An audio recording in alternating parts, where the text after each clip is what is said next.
জানেন যে আমাদের এই সমাজে অনেক অবহেলিত মানুষ, শুধু একমাত্র মাথা গোজাবার ঠাঁই নেই, অনেক কষ্টে রাস্তার পাশে বিভিন্ন মানুষের বাড়িতে অবস্থান নিয়ে কোন রকম আশ্রয় নিয়ে থাকলেও এই সরকারি যে ঘরগুলো গরিবের জন্য বরাদ্দ করা হয়েছে, যাদের এক এক ইঞ্চি জমি নেই তাদের জন্যই সরকার এই ঘরগুলো বরাদ্দ দিয়েছে।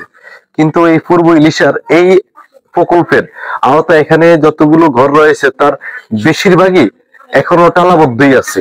এই আমার পাশে যে একটি ঘর আছে, এই ঘরটি যেদিন থেকে সরকারিভাবে টালা মেরেছে ওই টালাটাই এখন পর্যন্ত মারা আছে।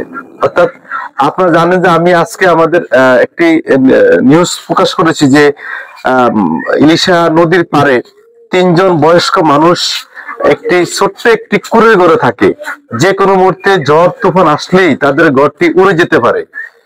অথচ সরকারের দেওয়া এই ঘরগুলো স্বজনপ্রীতি করে প্রভাবশালী একটি মহল, স্বার্থন্বেষী একটি মহল তাদের নিজস্ব আত্মীয় স্বজনের নামে এই ঘরগুলো করার কারণে তারা আজকে এই ঘরগুলো অবহেলিত তালাবদ্ধ অবস্থায় আছেন। অথচ গরিব অসহায় মানুষরা যারা এই ঘরগুলো পাওয়ার যোগ্য তারা আজকে নদীর কূলে এবং বিভিন্ন মানুষের বাড়িতে আশ্রয় নেওয়ার জন্য নানাবিধ চেষ্টা চালাচ্ছেন। আমি অনুরোধ করব বলার যে সহকারী কমিশনার ভূমি এবং সদর উপজেলা নির্বাহী অফিসার সহ সংশ্লিষ্ট দায়িত্বশীল যারা রয়েছেন তারা এই যতগুলো বলার সদর উপজেলা যতগুলো এই আশ্রয়ন প্রকল্পের যতগুলো ঘর রয়েছে খালি নামে বেনামে বরাদ্দ দেওয়া হয়েছে, সেই ঘরগুলোতে এই তালিকা করে যারা সুবিধা বঞ্চিত মানুষ তাদেরকে জায়গা করে দিবেন, এমনটাই আমাদের প্রত্যাশা।